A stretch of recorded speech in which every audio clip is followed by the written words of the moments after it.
Have you ever been asked the question, what games would you take to a deserted island? For me, one of the big ones would be Culdcept, one of the most underrated games on the PlayStation 2. Today we are talking about Culdcept. It's a hidden gem, it's a deserted island grab. I've spent far too much time playing this game. This game was released at the end of 2003. It currently has a Metacritic score of 78. It originally sold for $14.99, but the current price charting value is $17.99. Everyone describes this game as Magic the Gathering meets Monopoly, which is absolutely correct.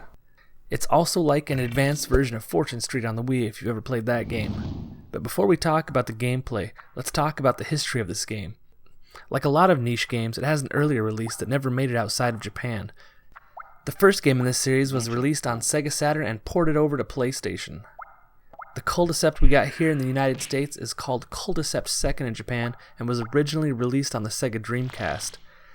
The third game in the series, Culdcept Saga, was released on the Xbox 360, and there is an upcoming fourth game in the series that will be released on the Nintendo 3DS. The gameplay.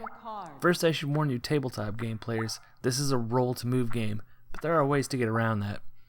This is the Monopoly aspect of the game. You roll a die, you move that many spaces and land on a spot. If the spot is empty, you can place a monster to claim and protect the land.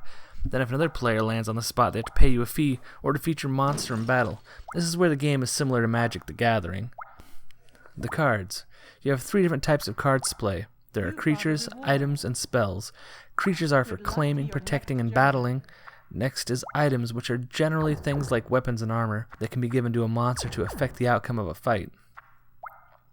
Finally, there are spell cards, which are played before movement and can range from forcing a player to move a certain number of spaces to making land unable to collect holes.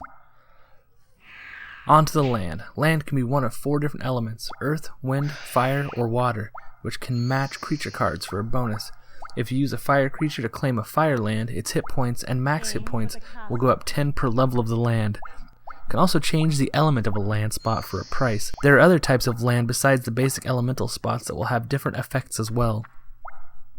You've got a reward. Chains.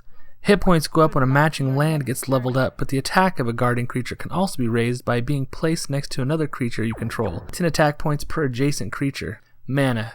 Okay, it's called magic and the symbol is G, but it's basically mana, or gold.